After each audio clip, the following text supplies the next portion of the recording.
Presencia de Dios y rezando en el nombre del Padre, del Hijo, del Espíritu Santo.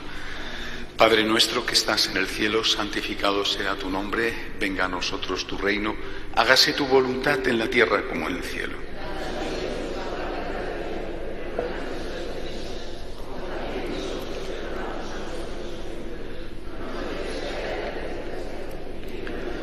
Dios te salve María, llena eres de gracia, el Señor es contigo, bendita tú eres entre todas las mujeres y bendito es el fruto de tu vientre Jesús.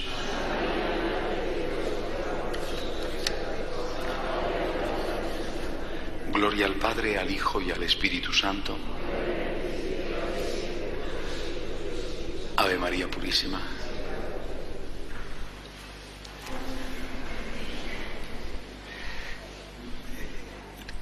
Jesús es el protagonista del cristianismo, así debe de ser.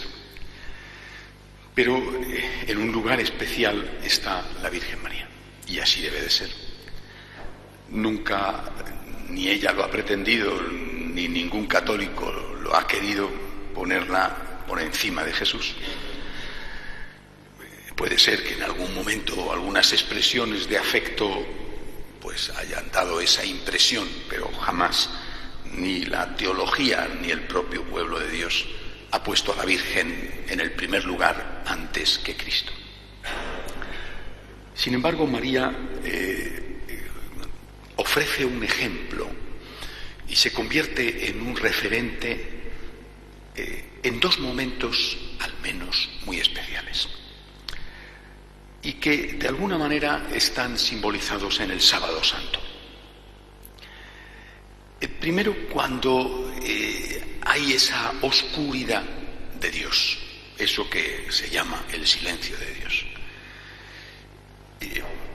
Primer Sábado Santo de la historia, Sábado Santo que se repite a veces, ¿no? ¿Qué ocurrió? Cristo está muerto, enterrado. Bueno, pero ¿y los apóstoles?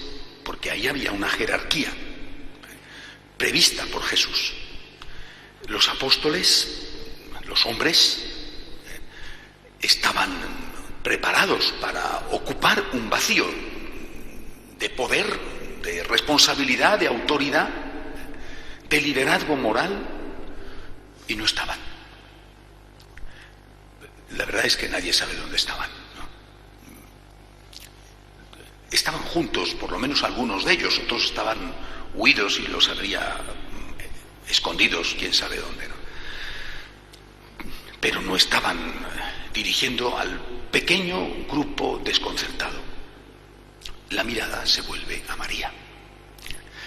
Este primer Sábado Santo de la historia se repite de vez en cuando, porque hay momentos en que parece que Dios está en silencio, el silencio de Dios. Y en que parece también que el liderazgo que tiene que ejercer la jerarquía está un poco opacado, ¿no? Aparece María. Y lo vemos en la vida real. Yo recuerdo en la primera parroquia donde empecé a trabajar como sacerdote, en Vallecas. Bueno, pues Vallecas es Vallecas, ¿no? Y no sé cómo será ahora después de tantos años que no voy por allí, pero entonces era el típico barrio obrero de Madrid, bueno, con un fuerte, profundo influjo anticlerical, pero también con una fe muy viva en aquellos que desafiaban a las mayorías. Y siempre, lo comentábamos en la parroquia, siempre te encontrabas con que la gente podía ser indiferente ante, por supuesto, ante los curas, no digamos ante el obispo, nadie le conocía, ¿no? Ante el Papa, era un personaje extraño que estaba en Roma, ¿no? Bueno, al cual se criticaba fácilmente. Pero a la Virgen no la tocaba nadie. Esta es una realidad, y esa es una realidad de nuestro pueblo, que vivimos continuamente. No digo con esto que esto esté bien ni está mal, estoy constatando un hecho. ¿Cuántas veces hay personas que no quieren saber nada de la Iglesia, no quieren saber nada de los curas, pero que no le toquen a la Virgen de su pueblo? Esto es sagrado. Dirás, bueno, pero esto no es lógico, esto no es racional. Bueno, esto es así. Y después, al menos visto desde la perspectiva del sacerdote, del pastor, dices, menos mal que existe esto. Menos mal que aún tenemos un vínculo con estas personas, que aún tenemos un puente tendido, que aún tenemos un lazo de conexión, de diálogo. Porque si no fuera por María, esta gente se habría alejado no solamente de la Iglesia como institución, sino probablemente de Dios. En cambio, a la Virgen que no se la toquen. María es María. Esto tiene seguramente muchas explicaciones, no es el momento de darlas, ¿no?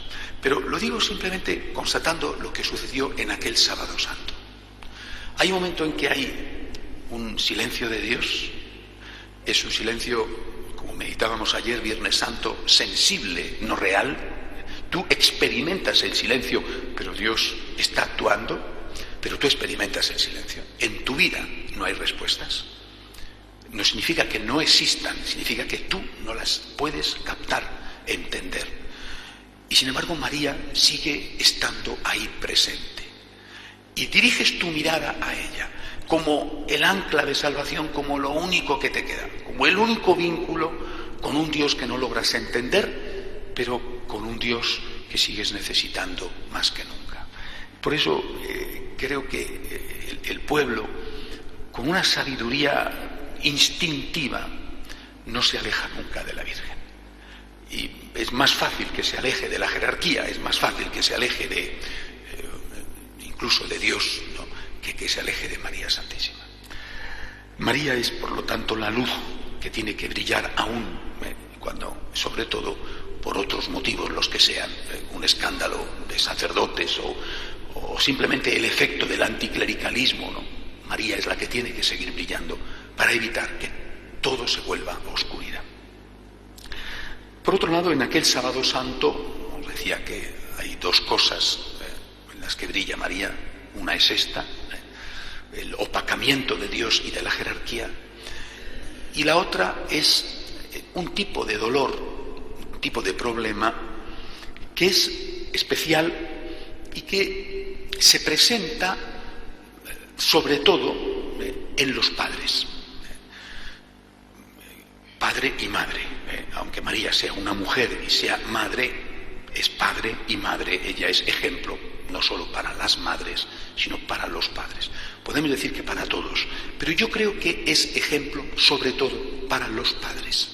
Me refiero al dolor o a los problemas que dan los hijos. Tenemos dos problemas distintos, si tuviéramos que dividirlos en dos, ¿no? Los tuyos y los de los tuyos. Tú puedes estar enfermo, estás tú enfermo, puede estar enfermo un hijo, y tú estás bien, ¿no? Tú tienes trabajo, tu hijo está en paro. Tu matrimonio va más o menos, el de tu hijo se ha roto. Tú estás afrontando el paso de la vida y tu hijo está con una depresión. O tú estás vivo y tu hijo ha muerto. O sea, los problemas, si tuviéramos, repito, que dividirlos en dos, los problemas que de verdad nos afectan personalmente serían estos dos. Los que te pasan a ti y los que suceden a tus seres queridos. Habría que incluir también ahí, ¿verdad?, al esposo, a la esposa, a los papás, a los amigos, ¿no? Pero quiero fijarme sobre todo en los problemas de los hijos, porque seguramente no son los únicos, pero son los que más hacen sufrir. Hasta el punto de que los que tenéis hijos lo sabéis bien, por lo menos yo lo he escuchado con mucha frecuencia, ¿no?, que exclamáis en vuestro interior, lo verbalizáis e incluso lo oráis diciéndoselo a Dios: quítale el problema a él y dámelo a mí. Aún sabiendo que eso sería probablemente muy duro. Cuando se ama a una persona siempre se dice esto, ¿no? Y se dice de verdad. Me ofrezco yo para ponerme en su lugar, como si eso fuera posible, ¿no? Tiene un cáncer él, no es que tú puedes tener el cáncer por él, hombre, puedes ofrecerle tu sangre, quizá un trasplante de un órgano, por supuesto, un préstamo o una donación económica, pero al final nacemos y morimos nosotros, ¿no? Pero estamos al lado del que sufre. Pero quisiéramos poder hacer este cambio, ¿no? Quítale el problema a él y dámelo a mí. Y yo creo que María, por supuesto en el Viernes Santo, ¿verdad?, en el Sábado Santo, es esta figura hacia la cual se dirige nuestra mirada, de una manera atractiva, es decir, ella tiene ese poder de atraer la mirada y de atraer el corazón, y nos enseña a comportarnos ante este tipo de situación, cómo vivir los problemas ajenos que sin embargo me hacen sufrir más que si fueran míos. Cómo comportarme delante del sufrimiento de los míos cuando yo realmente lo que quisiera es cambiarme por ellos y no puedo. Vamos a meditar sobre María en este contexto, en este Sábado Santo, desde esta perspectiva. Y quisiera fijarme en las 7 palabras de Jesús ayer en la cruz y en cómo María lo vivió estando al pie de la cruz, lo que se llama los 7 silencios de María. Jesús habló, María calló. Jesús habló, María escuchó. ¿Era aquel silencio de María un silencio de circunstancias o era un silencio que realmente cumplía el viejo refrán, el que calla, otorga? ¿María podía haber dicho algo? ¿Dijo algo? ¿Protestó? Dijo, al menos a Juan, aunque el Evangelio no lo dejara como constancia, no estoy de acuerdo? ¿O María asumió punto por punto, desde esta perspectiva vicaria, es decir, sufriendo no en ella, sino en el Hijo, y por lo tanto sufriendo más que si le hubieran hecho eso a ella, asumió todo lo que su Hijo decía? Y yo creo que lo primero para entender a María, es decir, lo primero para nosotros poder imitar a María es darnos cuenta de quién era ella y sobre todo de qué concepto tenía ella de sí misma. A mí me parece que ahí está la clave. En esta Semana Santa, Benedicto XVI, al menos en 2 momentos, es muy interesante lo que está diciendo el Papa en la Semana Santa, porque acaba de cumplir, como sabéis, 84 años. No sé si lo habéis visto en televisión estos días, tiene unas ojeras profundísimas, el aspecto que tiene es de 84 años, ¿no? Pero parece muy agotado, ¿no? Por lo menos esta es la impresión que a mí me da, ¿no? Que está muy, muy agotado, ¿no? Esta es una impresión, a lo mejor no es más que un aspecto físico de un mal momento o que, oye, tiene 84 años, ¿no? Pero sus palabras son de una profundidad, de una sabiduría, y verle te produce no solo una gran ternura que ha producido siempre, sino una sensación de santidad. Es algo que realmente te conmueve, a pesar de que la televisión nunca es igual que ver a la gente cara a cara y a pocos metros, ¿no? El Papa en 2 ocasiones ha dicho en esta Semana Santa, que yo sepa, Domingo de Ramos y Jueves Santo, ha dicho: el mundo de hoy y los cristianos estamos siendo especialmente soberbios porque queremos ocupar el lugar de Dios. También el Jueves Santo ha dicho que parece como si, recordando aquello del profeta Job, como si el demonio hubiera obtenido de Dios el permiso para cribar públicamente a los católicos. Pero fijaros en estas palabras del Papa: el mundo de hoy es especialmente soberbio, quiere ocupar el lugar de Dios. Esto es el relativismo, ¿no? Es decir, la serpiente le dice a Eva, la primera inmaculada, no lo olvidéis, le dice a Eva: ¿tú quieres ser como Dios? Y lo vas a ser si decides por ti misma qué es bueno y qué es malo, el relativismo. Y Eva dice que sí, claro. Y después convence a Adán, que está también encantado, que también quiere ser como Dios. Queriendo ser como Dios, pierden el paraíso. Y viene después la cadena de desgracias. El matrimonio que se rompe, un hermano mata a otro hermano, quieren ser como Dios y terminan no siendo ni siquiera hombres. Esto es lo que pasa hoy, exactamente. Quieren ser como Dios y terminan por convertirse en lobos para el hombre, en el infierno para su hermano. En cambio, María, la segunda Inmaculada, repito, Eva fue la primera porque ella cometió el pecado original, por lo tanto ella fue creada sin el pecado original, y eso es lo que significa Inmaculada. Inmaculada hasta que cometió el pecado original. Bueno, María no lo tuvo nunca, pero no lo cometió tampoco. Fue concebida sin pecado, pero después no lo cometió nunca. María, cuando se presenta, el ángel le da una respuesta. Eva a un ángel, el de la luz, Lucifer, Satanás, le dice que quiere ser como Dios. María a otro ángel, San Gabriel, le dice que no quiere ser como Dios y que está encantada de ser una mujer. Solo una mujer, nada menos que una mujer. Y que quiere ser la esclava del Señor. Es la humildad contra la soberbia. Es la humildad la que pisa la cabeza de la serpiente. Esto es lo que no tenemos que olvidar. Por eso María, en medio de la oscuridad, es la luz que os decía antes. En medio de la oscuridad de un mundo soberbio, María es la luz. Es siempre el modelo.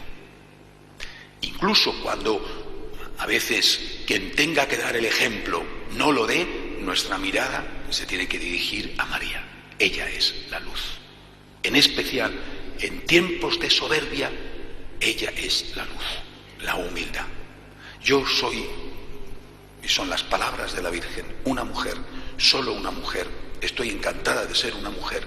No quiero ser diosa y haz el favor de marcharte, que te voy a pisar la cabeza, le dice a la serpiente. Soy la esclava.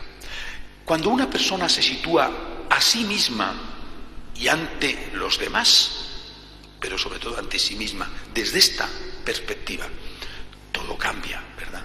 Porque, ¿qué significa ser la esclava? ¿Qué significa la esclava del Señor, no la esclava del marido? Bueno, ¿qué significa verse a sí mismo como un ser humano, como un siervo, como una criatura? Usando una terminología de la época, bueno, pero al fin como un ser inferior, digamos, ¿no? Yo no soy Dios. Bueno, ¿qué significa? Ante todo, en primer lugar, significa aceptar la existencia del misterio. No entiendo, pero es que no entender es lo normal. Es decir, aceptar que no entenderlo todo es lo normal. Y que como lo normal es no entender, o no entenderlo todo, porque si Dios es Dios, es más grande que yo. Si yo soy la esclava, el esclavo del Señor, el siervo del Señor, la criatura del Señor, pues no voy a entender al Señor, no voy a entenderle del todo. Por lo tanto, esto es lo normal. Y cuando uno está ante una cosa normal, pues no se hace problemas, ¿no? Nosotros, con nuestra soberbia, pues empezamos a ponernos nerviosos. El otro día he ido al médico y llevaba el médico, bueno, no sé si era lo normal o no, pero 2 horas y media de retraso. Bueno, yo no sé si era lo normal porque voy tan poco al médico. A mí no me parecía lo normal, ¿no? Entonces empecé a protestar así por lo bajito, ¿no? Bueno, y decir, 2 horas y media de retraso, ¿no? Y había una señora al lado, una señora mayor que yo, que debe estar más acostumbrada a ir al médico, ¿no? Y dijo, con mucha calma, es que cuando se viene al médico ya se sabe, se echa la mañana, ¿no? Es decir, yo había ido porque tenía la cita a las 9:30 y salí a las 12:30 de una cuestión que duró un cuarto de hora. 2 horas y media de retraso. Para mí aquello era algo que me hacía hervir la sangre, ¿no? Bueno, porque tenía otras cosas que hacer, porque estaba nervioso, porque estaba muy ocupado, porque no me parecía bien que te citen y te den 2 horas y media de retraso, en fin, por una serie de cosas. Después, es verdad, que habían pasado unas cuantas cosas, ahí, bueno, pues que habían tenido una serie de problemas, o que eso pasa todos los días, ¿no? Pero que me llama la atención, cómo aquella señora, repito, que seguramente iba al médico, yo conozco algunas así, bueno, que van un día sí y otro también, y el del medio, ¿verdad? Bueno, pues estaba acostumbrada, ¿no? Y dijo con mucha calma, con una gran sabiduría, dijo, es que cuando se viene al médico ya se sabe, se echa la mañana, ¿no? Y estaba allí tan tranquila, sentada, feliz con su bolso. Claro, no tendría las cosas que tenía que hacer yo, pero estaba tan a gusto, tan tranquila, relajada, se echa la mañana, ¿no? O la tarde, o el día entero, pasa al médico, ¿no? Creo que el problema del hombre moderno, del hombre contemporáneo, es el ensoberbecimiento. Todo tiene que ser perfecto, puntual. Has quedado así, vale. Y cuando no salen las cosas según tú has planeado, oye, que esto sucede continuamente, y no me refiero solo a 2 horas y media de espera en una sala de un hospital, sino que sucede continuamente en la vida, ¿no? En la vida de tus planes, que no son malos planes, pero que se rompen tus planes. No digamos de los planes que tienes sobre tus hijos, eso sí que se rompen continuamente, Es la vida, es la vida. Y entonces, ¿qué haces? Pues haces eso, ¿no? Oye, esto no puede ser, porque yo soy fulanito, tú no sabes quién soy yo, que yo soy muy importante, yo soy una persona muy ocupada, yo soy una persona que tendría que estar en otro sitio, ¿por qué no entiendan? ¿No? A tu lado aparece una persona que dice que cuando se viene al médico ya se sabe, se echa la mañana, ¿no? ¿Ya está? ¿No? Y ¿cuál es tu actitud ante la vida? Tu actitud ante la vida, ante Dios, ante los hombres, ante ti mismo, ante la vida. ¿Cuál es tu actitud ante la vida? Pregúntatelo, porque ahí está la clave de todo, Vuelvo a insistir en lo que decía Benedicto XVI. Nuestro mundo es un mundo soberbio. Queremos ocupar el lugar de Dios. Ahí está la fuente de todo. El relativismo y la ideología, la expresión ideológica de esa soberbia. Pero ese es el fondo de la cuestión. ¿Me asumo a mí mismo como un ser humano? ¿Y a los demás como seres humanos? ¿Y a mi marido? ¿Y a mi esposa? ¿Y a mis hijos? ¿Y a mis jefes? ¿O a mis empleados? ¿Y a mis vecinos? ¿Y a mis amigos? ¿Los asumo como seres humanos que tienen defectos, que no son perfectos, que yo también los tengo?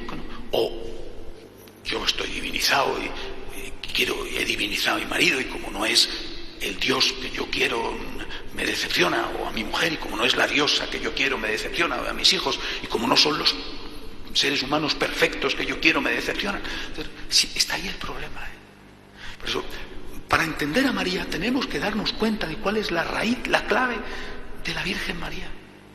¿Cómo pudo ella actuar como actuó? Porque ella tenía un concepto de sí misma que no es nuestro concepto de nosotros mismos. Era un ser humano, estaba feliz de ser un ser humano, no quería ser una diosa.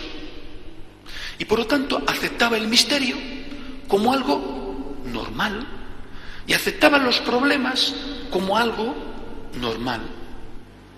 Hay problemas, eso es lo normal. Nunca olvidaré, porque fue una de las grandes lecciones de mi vida. Seguramente ya me lo habéis oído contar otras veces. Cuando José Luis Martín Descalzo estaba tan enfermo, con aquella situación de la diálisis, ¿no?, que al final condujo a su muerte en 6 años de tratamiento, escribió un artículo, y antes lo había comentado conmigo, un artículo precioso. Decía: soy un señor que tiene un problema. ¿Y quién no tiene un problema? Si empezáramos así la vida, ¿verdad? Soy un señor que tiene un problema. ¿Y quién no tiene un problema? ¿Quién no tiene un problema? En cambio, nosotros empezamos la vida diciendo: soy un señor que tiene un problema. Y soy el único que tiene un problema. Y no es verdad. ¿Y quién no tiene un problema? José Luis Martín Descalzo decía, era la época, os acordaréis los más mayores, el tránsito a la democracia, llevó consigo la reconversión industrial, un cambio de sistema económico, el cierre de muchísimas empresas públicas, la privatización de otras. Fue una situación de enorme tensión en España, con unos índices de paro enormes, de inflación desbocada. Bueno, mucha gente estaba sin trabajo. Una situación parecida, distinta pero parecida a la que vivimos hoy en día. Y él decía, me pongo en el lugar de un padre de familia que no tiene para alimentar a sus hijos. Eso es un problema. Yo que tengo un problema de una enfermedad gravísima, que sé que me puede conducir a la muerte, efectivamente, murió relativamente pronto. Soy un señor que tiene un problema. ¿Y quién no tiene un problema? Este planteamiento de la vida es el planteamiento de María. Y yo creo que hay que empezar por aquí. Soy un ser humano, no soy Dios. Por lo tanto, soy un señor que tiene un problema, tengo problemas, mis problemas, los problemas de los míos, que me los dan, y que además no puedo resolver. Si no puedo resolver ni los míos, ¿cómo voy a resolver los problemas de las personas queridas que tienen su propia libertad y que les puedes dar consejos, les puedes dar ejemplos, les puedes decir que no hay manera y que hasta que no se estrellan no hay forma y que se lo has dicho, se lo has advertido, has visto que se iban a estrellar, oye, que se han estrellado, ¿no? Y después tienes que andar recogiendo los pedazos, y te implican en su vida y tú sabes que no puedes evitar eso, ¿no? Soy un señor que tiene un problema, soy un ser humano, no soy Dios, y no le pido explicaciones a Dios. Acepto esto desde el misterio de no entender a Dios del todo y aceptando con humildad que Dios es Dios, que yo no soy Dios y que creo de verdad en la divina providencia. Yo creo que esto es la gran lección de María, y la gran lección para nuestra época y después para nuestra persona, es decir, para nuestra familia, para nosotros como seres humanos, para nuestra época soberbia, pero también para nosotros, porque de verdad no nos damos cuenta de cuánto estamos contaminados. Leí hace unos meses algo que me pareció muy acertado. Decía un pensador, no recuerdo ahora quién, decía, cada época es muy dura con los pecados de la generación anterior y muy indulgente con sus propios pecados. Somos muy duros con las cosas que hicieron nuestros mayores. Qué duros con lo que se hizo en la Edad Media. Qué duros, qué horror la Inquisición, qué cosa tan espantosa. Las cruzadas, qué cosa tan horrible. Ahora están tirando bombas en Libia. Las cruzadas era horrible, ahora están tirando bombas en Libia. Qué cosas, Bueno, somos muy duros con lo que hicieron nuestros padres, pero muy indulgentes con lo que hacemos nosotros, y los que vengan harán lo mismo. Serán muy duros con lo que hemos hecho nosotros y serán indulgentes con lo que están haciendo ellos. Bueno, pues esta lección, esta enseñanza tenemos que aplicarla a nuestra vida, y decir, mira, yo tengo que empezar a ser más exigente conmigo, pero a la vez saber que Dios es Dios, que yo no soy Dios y que no puedo empezar a ser como si fuera Dios ni para los del pasado ni para los del presente, porque ni yo soy Dios ni los otros son Dios. Desde aquí, desde esta enseñanza, vamos a ver ahora el silencio de María. Primera palabra de Jesús en la cruz: Padre, perdónales porque no saben lo que hacen. Os decía antes, María, luz para los problemas de los míos. ¿Le estaban haciendo algo a ella? Os decía ayer, Jesús dice esto no solamente refiriéndose a los que le han llevado a la cruz, sino en concreto a aquellos que le rodeaban y que le insultaban.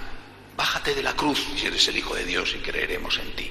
A otros ha salvado y a él no puede salvarse. Bueno, estos son los que provocan esta primera palabra de Cristo en la cruz.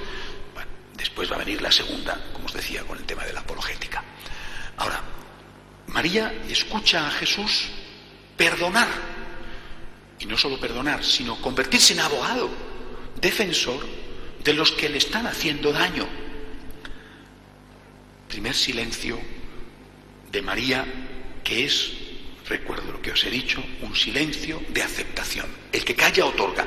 Y en este caso el silencio de María era estar de acuerdo con su hijo, pero de esta otra manera, porque no le hacían daño a ella, sino al hijo. Y muchas veces tú puedes decir, yo estaría dispuesto a perdonar lo que me hagan a mí, pero no lo que le hagan a un hijo mío. Bueno, pues en este caso María acepta y también perdona. Y también en su corazón le dice a Dios lo que está oyendo que su hijo está diciéndole a Dios. Padre, perdónales. Y María, Padre, perdónales. No saben lo que hacen. Qué difícil esto, porque todavía el Padre, perdónales. Pero hombre, no saben lo que hacen, hombre. ¿No? Bueno, pues no saben lo que hacen, porque efectivamente no sabían lo que hacían. Es decir, sabían que estaban matando a un inocente. Bueno, o quizá alguno de ellos lo sabía, pero ni siquiera los más conscientes de que Cristo era inocente sabían que era el Hijo de Dios, el Todopoderoso. Padre, perdónales. Por lo tanto, primera enseñanza del silencio de María: perdonar no solamente lo que nos hacen a nosotros, sino lo que les hacen a los nuestros. Y esto es dificilísimo. Repito, probablemente más difícil incluso que perdonar lo que nos hacen a nosotros.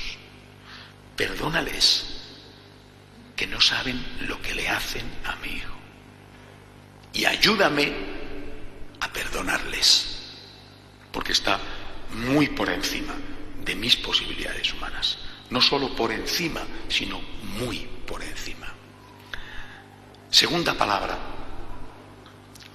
ante el diálogo que se establece entre los dos ladrones, uno que se hace eco de aquellos insultos y el otro que defiende a Jesús, el Señor le dice a Dimas: en verdad te digo, hoy estarás conmigo en el paraíso. Bueno, es una muestra de gratitud, os decía ayer, de parte de Cristo hacia aquel que le defiende.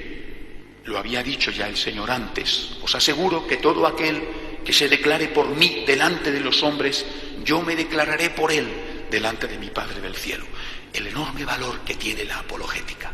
Defender a Cristo y defender a la Iglesia es algo que el Señor tiene en primer lugar a la hora de valorar las cosas que hacemos. La cobardía, que muchas veces es una cobardía de silencio, la cobardía es uno de los mayores pecados que hemos cometido los católicos, al menos los católicos españoles, en las últimas décadas. ¿Qué hace María? Pues María, que ha escuchado el diálogo entre los dos ladrones y que ha oído también las palabras de su hijo, participa de ellas y reza por este que es ya un santo, porque está a punto de morir y en vida ha sido canonizado. Hoy estarás conmigo en el paraíso. Pero es que también María se vuelve hacia los demás, hacia nosotros, y nos dice lo mismo. Ese silencio de María, que es aceptar lo que dice Jesús, se transforma en una continuación hacia nosotros. ¿Tú estás defendiendo a Cristo? Entonces, estate seguro de que vas a encontrar de una forma especial la protección de María. ¿Eres un cobarde? Bueno, la Virgen es tu madre, lo veremos después, pero no te quepa duda de que si quieres tenerla contenta, defender a Jesús, defender a la Iglesia, defenderla a ella, es una de las cosas que más feliz pueden hacer a una madre. ¿O no es así? ¿O no es para una madre un motivo de extraordinario agradecimiento ver que alguien hace algo por su hijo? Te han hecho un favor a ti y lo agradeces. Le han hecho un favor a tu hijo y lo agradeces infinitamente más. Le han hecho un favor a tu hijo. A veces incluso tu hijo, porque es un inmaduro, porque es un jovenzuelo y no sabe lo que es la vida, no lo agradece lo suficiente, pero tú sí. Dices, uy, es que esto tiene mucha importancia. es que esto es más de lo que esta criatura se da cuenta. Y entonces suples la relativa ingratitud que tu hijo ha podido mostrar hacia quien le hizo el favor. Bueno, pues esto es María. El hoy estarás conmigo en el paraíso es lo que María le dice cada día a todos aquellos que se declaran por Cristo en medio de los hombres. Si hay una frase, si no recuerdo mal, que es de San Pedro: la caridad cubre la multitud de los pecados, la limosna cubre la multitud de los pecados. Yo creo que la defensa de Cristo y de la Iglesia es una limosna especial, es una limosna hecha al propio Cristo. La limosna de la apologética cubre la multitud de los pecados. Tercera palabra: ahí tienes a tu hijo.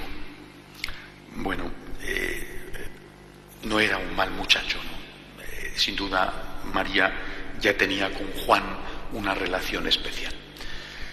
Juan tenía sus cosas, ¿no? Pues era con Santiago el hijo del trueno, es decir, tenía sus cosas, ¿verdad? Y quizá él y su hermano, los dos eran muy queridos de la Virgen por eso, ¿no? Porque las personas que tenemos carácter tenemos la ventaja de que se nos ve venir, ¿no?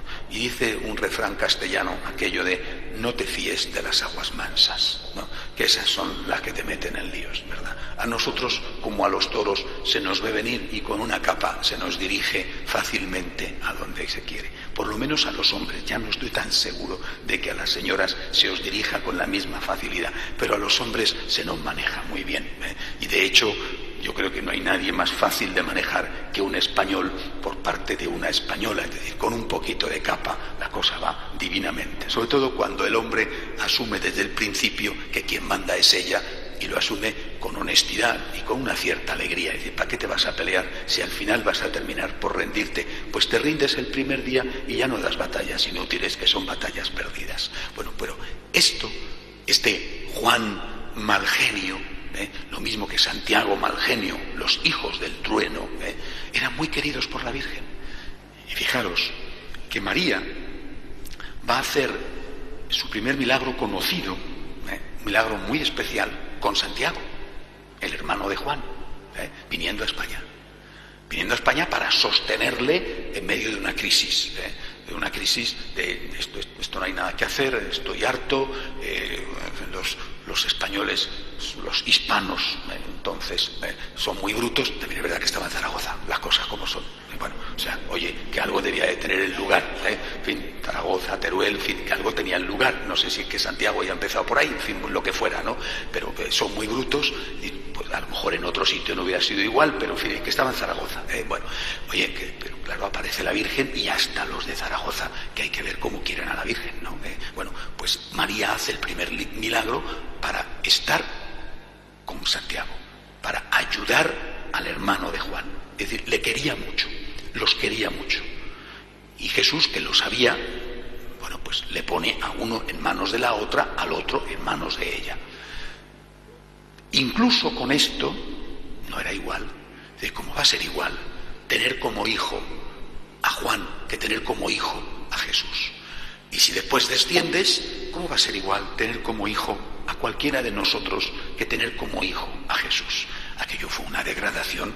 Pero oye, que yo soy tu madre, no me digas que tengo que ser la madre de qué sé yo, de Judas, de Pilato. Pero ¿cómo puedes pedir que sea la madre de? No voy a poner nombres de políticos contemporáneos, ¿no? Pero ¿cómo me puedes pedir? Pero esto es demasiado. Pero ¿cómo me puedes pedir esto? Y sin embargo, la Iglesia lo ha dicho desde el principio. En Juan estamos representados todos. Es verdad que hay una orden a Juan. Ahí tienes a tu madre, cuídala, imítala. Y esta orden es la que os decía ayer, muchos ni oyen, ni entienden, ni saben, ¿no?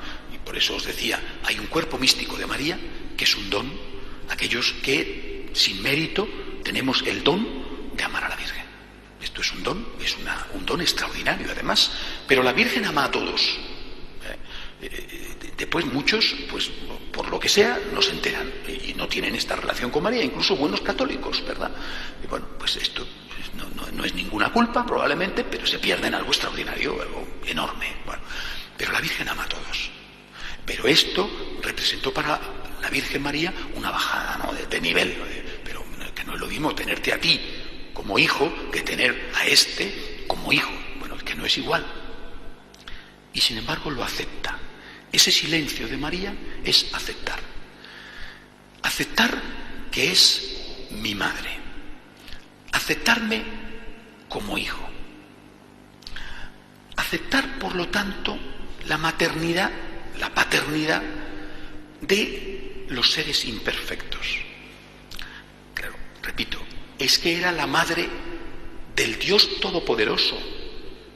Era la madre del más bello de los hijos de los hombres. Es que era la madre de Jesús. Que no es igual, ¿no? Bueno, pues ahora tú tienes que aceptar que tu hijo no es así. Y en este modelo que representa María para los padres, este es un punto fundamental. Porque para los padres, de alguna manera, vuestros hijos son vuestra principal obra en la vida. No digo que sea la única, porque, pues hombre, eres un profesional, tienes un trabajo que te gusta sacar adelante y que quizá eres hasta alguien de un cierto prestigio, que has firmado, no sé si cuadros o casas, ¿no? Bueno, pero tu principal obra en la vida es tu familia, es tu hijo, es tu hija. Y tú fracasas en él. Y además es algo que no puedes controlar. Que no puedes controlar como puedes controlar con tu pericia de médico una operación, o con tu pericia de arquitecto una construcción, o con tu pericia de político una acción social. No, es carne y hueso independiente de ti. Es tu obra y no está en tus manos. Y bueno, pues esto es María. Esto es María. María acepta ser la madre de alguien que es imperfecto y que no puede controlar. Y no por eso dice de eso nada. A mí no me encargues esto, porque esto no, yo puedo rezar por él. Eso sí, bueno, pero yo puedo rezar por gente que no es mi hijo. De hecho, no los tengo. Yo puedo rezar y rezo por mucha gente que no es mi hijo. Pero María asume a Juan como hijo. Es decir, nos asume a cada uno de nosotros como hijo. Somos la obra de María en este sentido. En el sentido de que el hijo es obra del Padre. Será siempre un sentido limitado porque el hijo es independiente, ¿no? Y María lo acepta.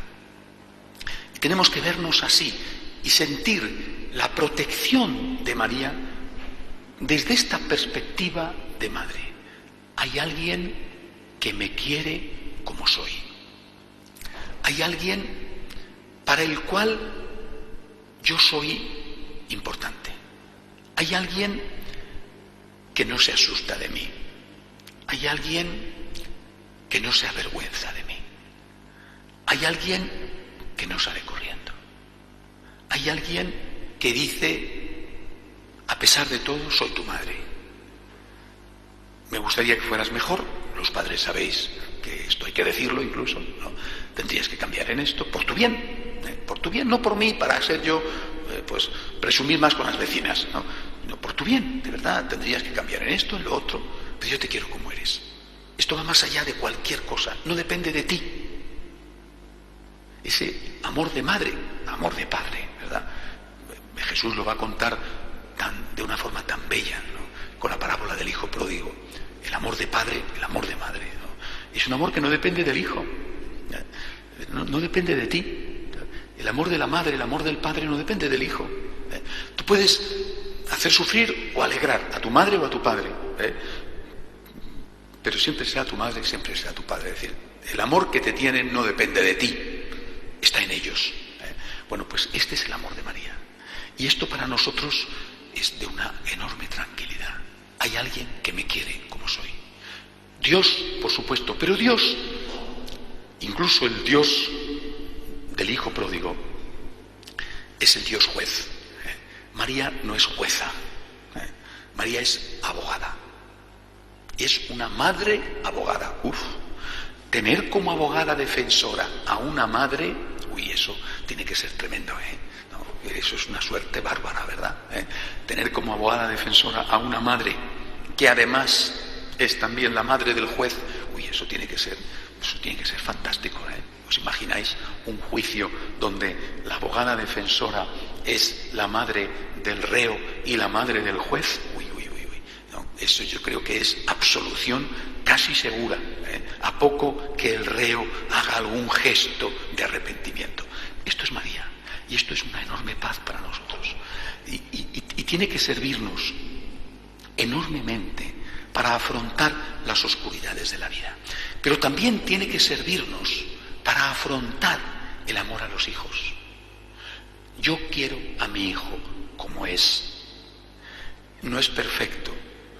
Me gustaría que lo fuera por su bien, pero le quiero como es. Y ese amor tiene que ser un amor no condicionado. Y tienes que hacérselo sentir y saber. Yo te quiero como tú eres. Insisto, lo cual no significa que te dé la razón en todo. Lo cual no significa que te diga que todo lo que haces está bien, porque no está bien. Pero el que yo te pueda decir y te deba decir que esto no me gusta, no significa que te deje de querer. ¿Cuántas veces he aconsejado esto a los padres? Cuando vienen, por ejemplo, de repente descubren mi hijo es homosexual, ¿qué hago? Es tu hijo. O mi hijo se ha divorciado, ¿qué hago? Es tu hijo. O mi hijo, mi hija ha abortado, ¿qué hago? Es tu hijo. No le des la razón. No le digas que ha estado bien lo que ha hecho o lo que está haciendo. Pero es tu hijo. Esto va más allá de cualquier cosa. Tú no puedes decirle, dejo de ser tu padre, no quiero saber nada de ti porque has hecho esto mal. No, aunque esté en la cárcel, aunque sea el asesino mayor del mundo, es tu hijo. No le des la razón, no le digas, como eres mi hijo, hagas lo que hagas estará bien hecho, y yo te voy a apoyar, hagas lo que hagas. Pues no, yo no te puedo apoyar en que mates, en que robes, no te puedo apoyar, no te puedo dar la razón, porque te estaría haciendo daño, pero te digo, eres mi hijo, y te quiero como eres, y esto tienes que tener la seguridad de que no va a cambiar. Y me siento degradado, defraudado de tener un hijo como este, humillado de tener un hijo como este, pero es mi hijo, y no digo no le conozco, digo es mi hijo, y me gustaría poder decir que mi hijo es un santo o un sabio y a lo mejor no lo puedo decir, pero no oculto que es mi hijo, comparto con él esto. Creo que esto es lo que María acepta cuando Jesús le dice, ahí tienes a tu hijo. Siguiente palabra de Jesús en la cruz.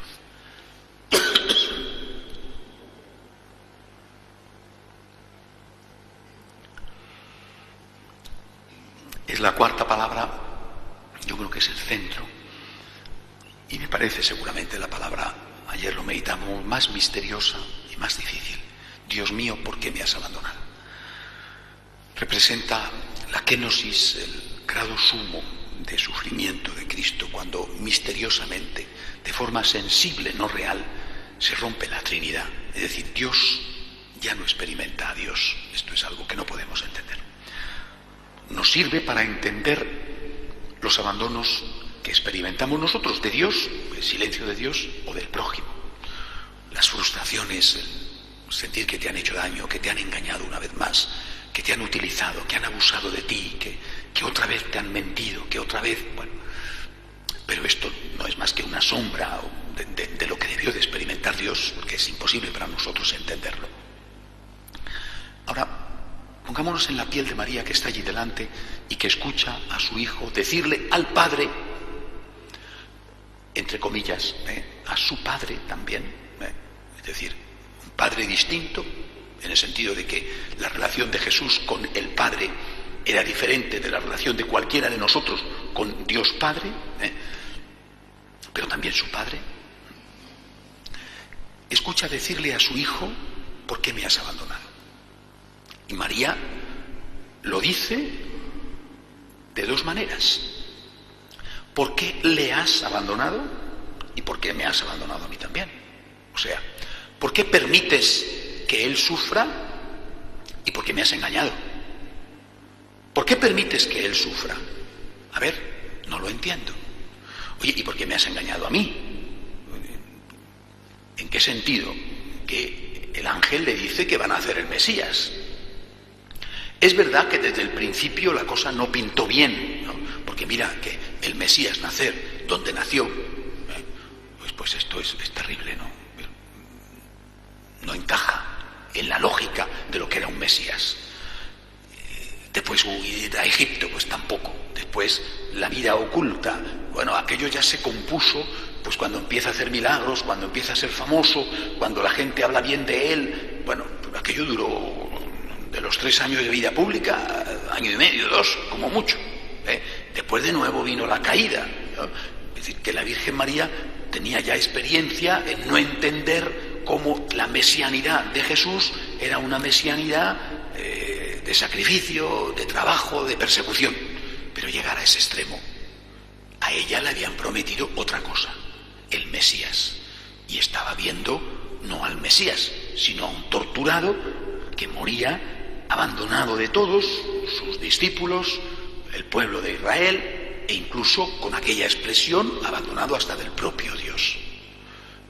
¿Por qué permites que le suceda esto?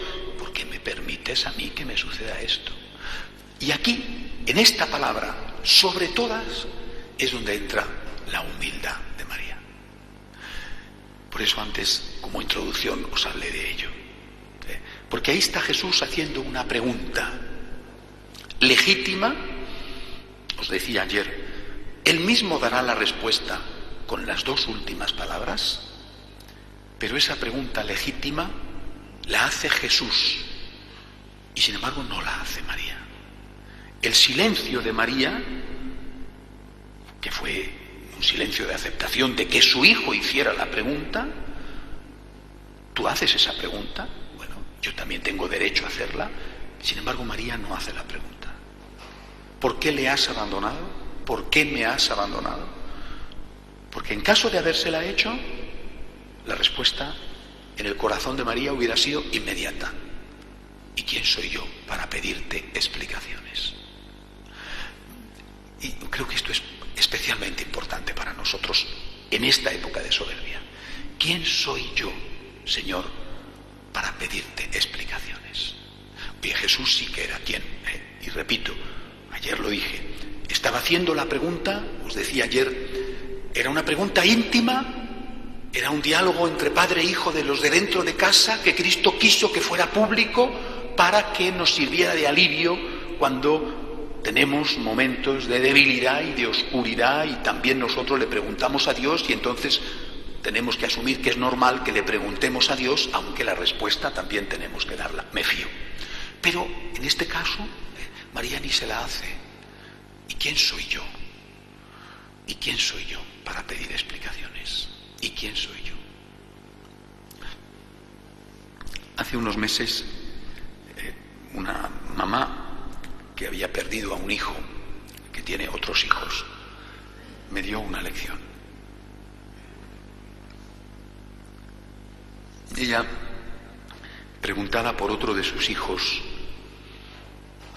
si cuando había muerto este muchacho no se había rebelado contra Dios y no le había pedido a Dios explicaciones, le contestó: no le pedí explicaciones cuando nació, y no estoy pidiendo explicaciones de por qué vosotros seguís vivos.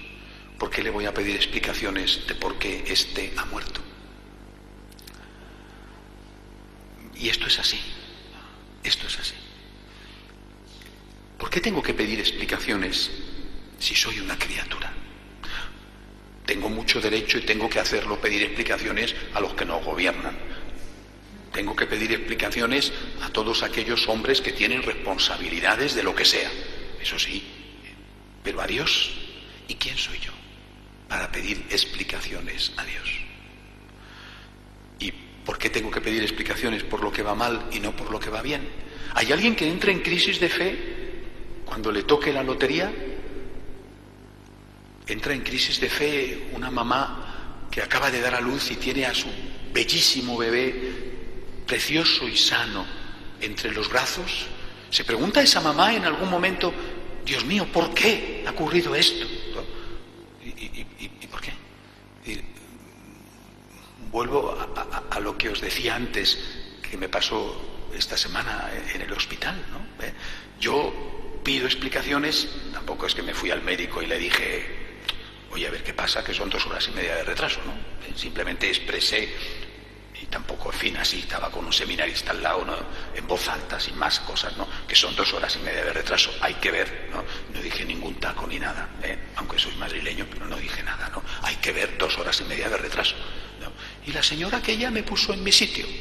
Pues ya se sabe, cuando se viene al médico se echa la mañana, ¿no? Pues eso es exactamente. ¿Y quién soy yo? ¿Quién soy yo? Hombre, yo puedo pedir explicaciones al médico y quizá tenga que pedírselas, ¿vale? Pero a Dios, ¿y quién soy yo para pedir explicaciones? Es tan importante entrar así, por esta puerta de la humildad, en nuestra relación con Dios. ¿Y quién soy yo? ¿Pero quién soy yo? ¿Es que yo soy acaso un igual o un superior a Dios? Y María, que se ha visto a sí misma como la esclava, que nunca ha dejado de verse a sí misma como la esclava, y que esto es lo que la ha ayudado a aceptar los 1000 misterios de su vida, la cueva de Belén, la huida a Egipto y ahora este misterio final de la muerte ignominiosa de su hijo. ¿Y quién soy yo para pedir explicaciones? ¿Es que le he pedido explicaciones cuando ha ido bien? ¿Por qué tengo que pedírselas ahora?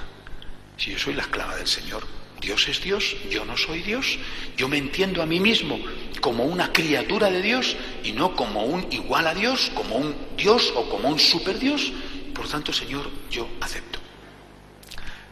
Hagamos esto, de verdad. Tanto cuando el problema es nuestro como cuando el problema es de los nuestros. ¿Por qué permites esto? Bueno, si se nos escapa la pregunta, no nos pongamos nerviosos, también Cristo la hizo, pero pensemos en María. Señor, ¿y quién soy yo para pedirte explicaciones? Quinta palabra, tengo sed. Era una palabra, como os decía ayer, que expresaba una necesidad física, estaba desangrado totalmente, pero que expresaba también una necesidad del alma, ¿no? Tengo sed de ti. Y os decía ayer, la Eucaristía es siempre alguien que está gritándote, tengo sed. Por eso la Madre Teresa manda poner siempre junto al sagrario, en sus humildes capillas de sus asilos, esta frase, tengo sed de ti, te necesito, te quiero, y porque te quiero te necesito. Y María lo oye y le mira y le dice, yo estoy aquí, no puedo hacer más que estar aquí, quiero ser tu agua. Y nosotros tenemos que imitar a María haciendo exactamente eso, acudir a Jesús que nos dice, tengo sed, a decirle, quiero ser tu agua. Fíjate que tú, ¿cómo vas a poder consolar al Dios Todopoderoso? Tú no eres nada, ¿no? Yo no soy nada, no somos nada, ¿no? Bueno, pero es que eso es lo que tiene el amor, ¿no? Que aun siendo poca cosa, como nos quieren, podemos ayudar a quien nos quiere, aun siendo poca cosa. Y podemos convertirnos en el agua que sacia la sed de Dios. Tengo sed. Y María es el agua para Cristo. Y tú puedes ser, debes de ser el agua para Cristo. Por eso la importancia de la Eucaristía.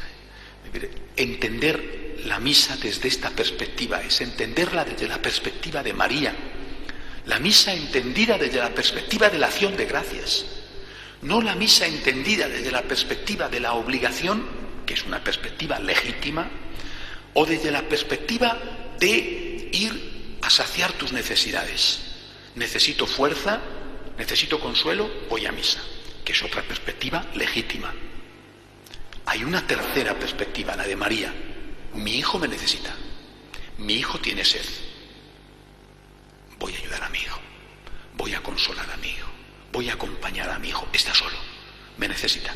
Hombre, que no solamente me necesita a mí, bueno, que necesita a los otros, pero yo voy a hacer mi parte, ¿no? Yo estoy aquí, al pie de la cruz, para sostenerte, para que no te falte al menos esto. Y muy poco lo que te puedo dar es una gota de agua, ¿no? Bueno, pero esta gota de agua que no te falte. ¿Os imagináis a María no estando al pie de la cruz? Hace años, de esas pequeñas gracias que la Virgen me da de vez en cuando, bueno, o grandes, pero que me da de vez en cuando, sentí que la Virgen me decía, pero ¿cómo se nota que no eres una mujer y que no entiendes a las mujeres ni a las madres, ¿no? Decía, bueno, ¿por qué? Porque yo estaba hablando con ella y decía, pero realmente, ¿por qué tuviste que pasar por esto? ¿No hubiera sido mejor que te hubieras quedado en Betania, ¿no? Es que realmente ver cómo torturaban a tu hijo era muy duro, ¿no? O sea, ojos que no ven, corazón que no siente. Bueno, de alguna manera, ¿no? O sea, es que ver cómo le llevaban, ver cómo le insultaban, ver cómo le clavaban los clavos, ver cómo... Es que todo esto es muy duro, ¿no? Es que verlo, tenías tú que verlo. Tenías que estar allí, no podías haber estado detrás. Era necesario que tú sufrieras tanto. Y yo sentí que María dije, pero nunca entenderás a las mujeres ni a las madres, ¿no?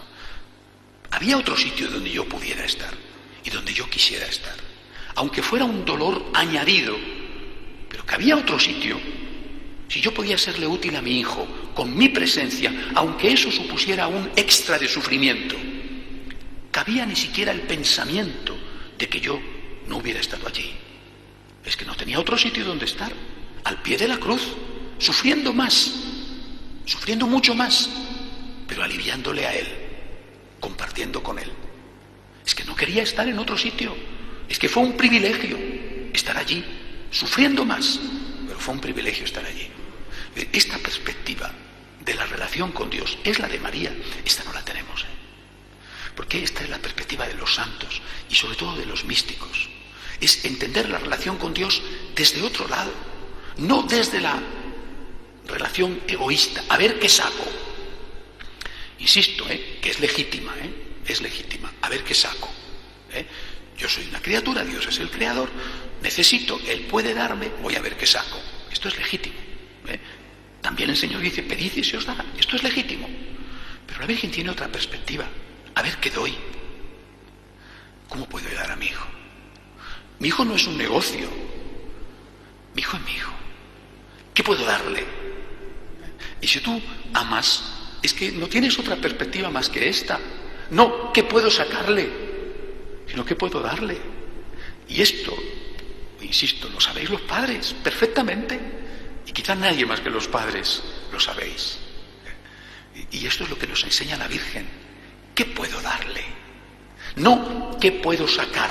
Sino, ¿qué puedo dar?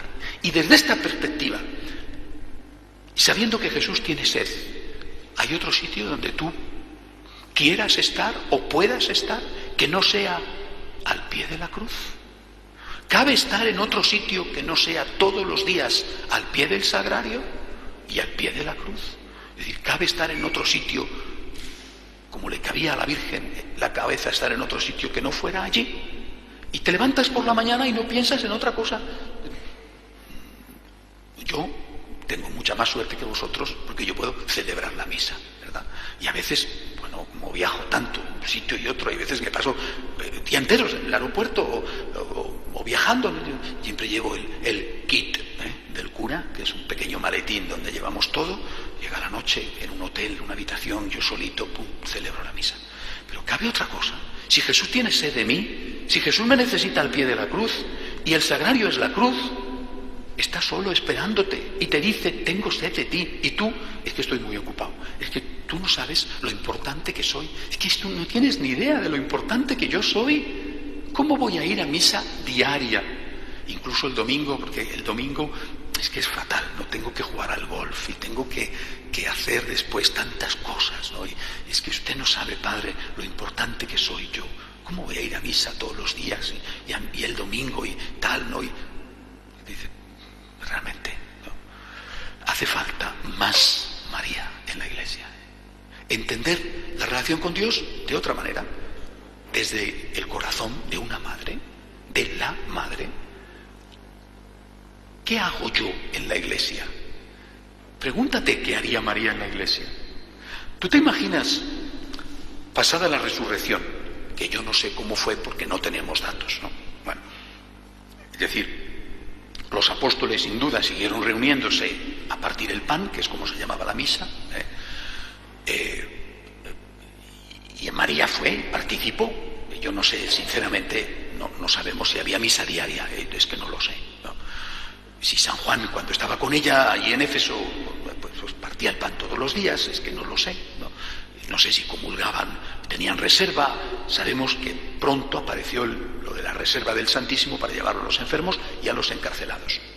Incluso nos consta el caso de un martirio, San Tarsicio, que era un niño que utilizaban para llevar, como un niño pasaba más desapercibido, la comunión a los enfermos, y en este caso a los que estaban en la cárcel iban a ser martirizados. Bueno, doy constancia de ello. Bueno, pero imagínate que la misa fuera solo el domingo, un día a la semana en aquella primera iglesia, repito, no lo sé. Pero tú te imaginas a la Virgen diciendo, pues que estoy tan ocupada, ¿no? Es que tengo que hacer la colada, y tengo que planchar, y tengo que arreglar la casa, y es que no tengo tiempo. Que es tu hijo, que vas a comulgar, que tu hijo va a entrar en ti de nuevo, como los 9 meses que le llevaste en el vientre.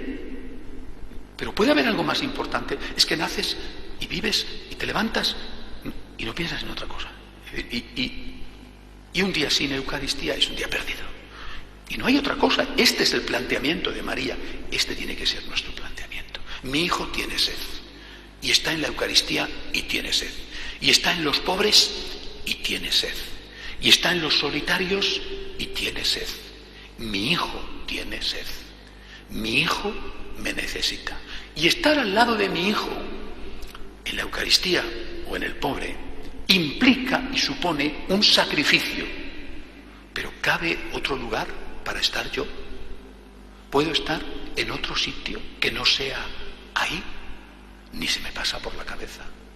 ¿Puedo estar tranquilamente en casa, en aquella época Betania, porque ojos que no ven, corazón que no siente, o más lejos todavía, Nazaret o Cafarnaúm o Caná de Galilea, y después enterarte semanas después, ha muerto y resucitado, y dice, pues muy bien, mira qué bien, ¿no? Como yo ya sabía que iba a resucitar, pues no, yo quiero estar ahí, mi hijo me necesita, mi hijo tiene sed de mí, ¿no?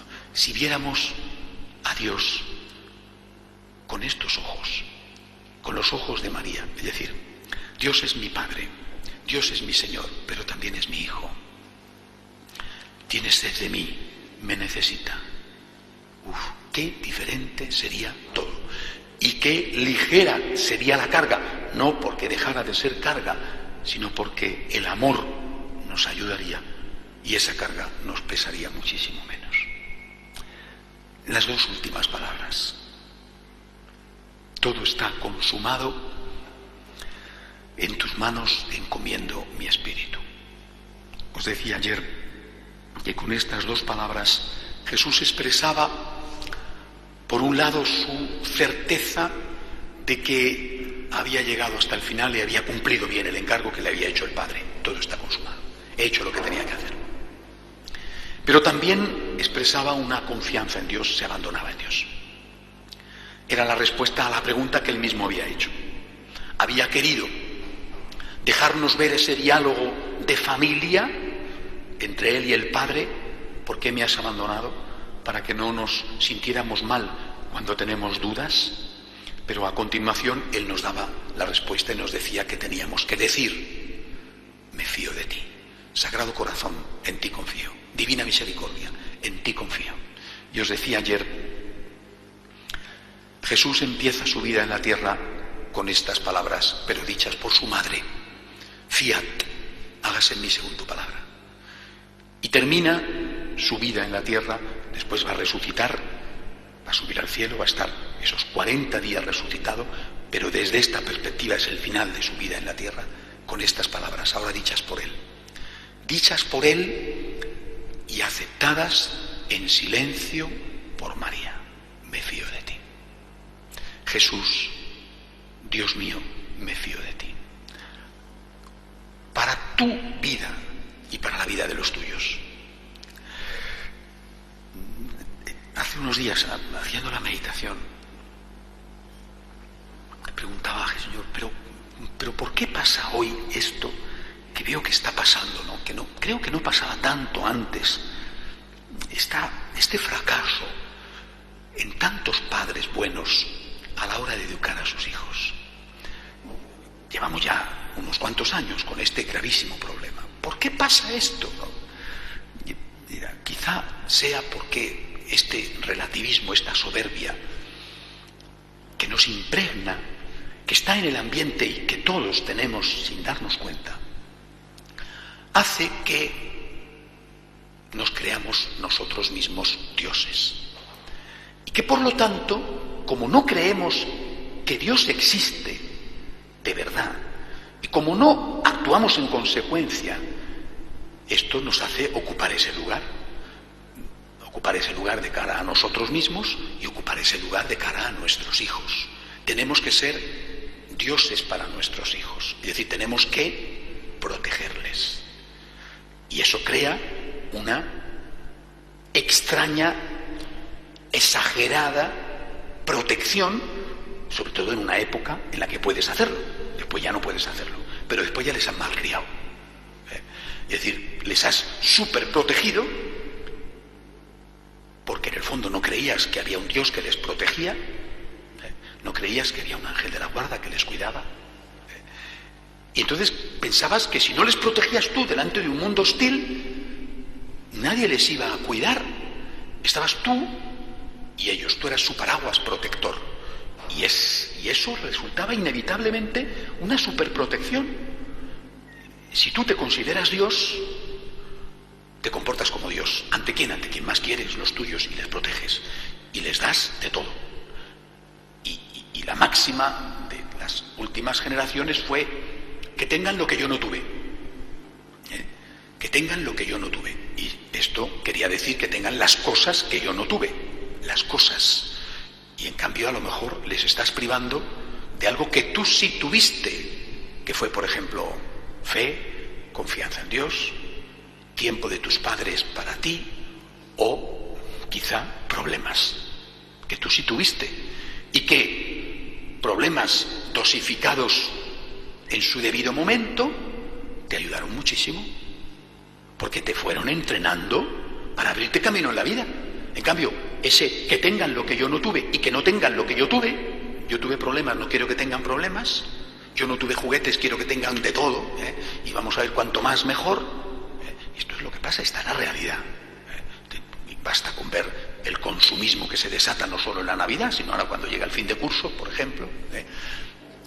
Las vacaciones, que tengan lo que yo no tuve y que no tengan lo que yo sí tuve, que no tengan problemas y que tengan en exceso de todo. Y se paga la consecuencia, superprotección.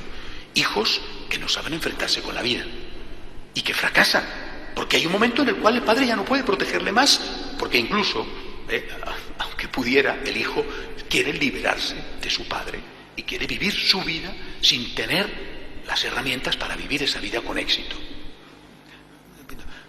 Creo que tenemos que aprender, no digo que sea un equilibrio fácil, pero tenemos que aprender, por un lado, a decirle a Dios: me fío de ti en lo que a mí respecta, y también abandono a mis hijos en tus manos. Eso no significa que no tenga que hacer mi parte, ni en lo que a mí respecta, ni en lo que respecta a mis hijos, pero significa que creo de verdad en ti, Señor, que creo en la divina providencia, que creo en tu amor para mí y para mis hijos. Que mis hijos son mis hijos, pero son tus hijos. Que me quieres, pero tú los quieres. Que los quieres más que yo. que voy a estar a su lado, que voy a hacer todo lo que pueda, pero que no voy a ocupar tu lugar. Y por lo tanto, que cuando no entienda, voy a aceptar los renglones torcidos de Dios. Yo creo que esa es la respuesta de María. Este fiat de Jesús es asumido por la Virgen, que ya había dado el primer fiat, y es asumido diciendo lo mismo. Me fío de ti, Señor. Pongo a mi hijo en tus manos. Me fío de ti, Señor. Es mi hijo, pero es tu hijo. Si tú has permitido esto, yo no lo entiendo, pero lo acepto. Me fío de ti, mi vida está en tus manos y también la vida de él está en tus manos. Y está en buenas manos. Me quedo tranquilo. Haré mi parte, he hecho mi parte, he estado al pie de la cruz, he intentado sostenerle, he hecho mi parte, está en tus manos. Por lo tanto, el dolor, por supuesto, no desaparece. No es que la Virgen, viendo a Cristo crucificado, aunque hizo este acto de abandono y de confianza en Dios, dejó de sufrir. Hombre, y cuando se lo entregan muerto y lo tiene de nuevo en sus brazos antes de dárselo a la Magdalena para que lo ponga en el sepulcro, no es que dejó de sufrir, pero tenía paz. Y esto es lo que muchas veces a nosotros nos falta, la paz interior. Estamos nerviosos porque hemos ocupado el lugar de Dios, porque queremos ocupar el lugar de Dios. Hago mi parte del mejor modo posible, todo lo que puedo, y después me abandono en ti. Mi vida y la vida de los míos. Todo, Señor, está en ti y en ti está en las mejores manos. Hacemos un momento de oración en silencio.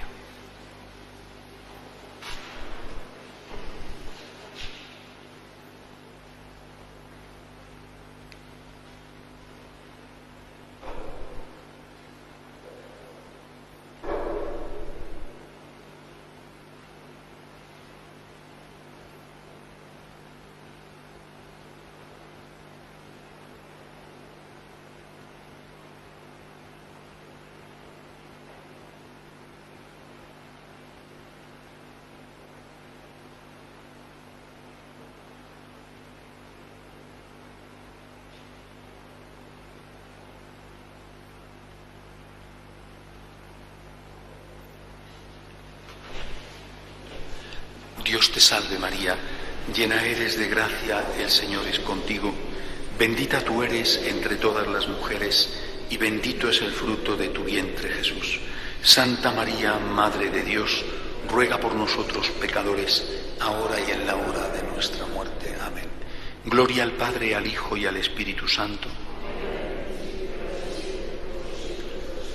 Ave María Purísima. Quisiera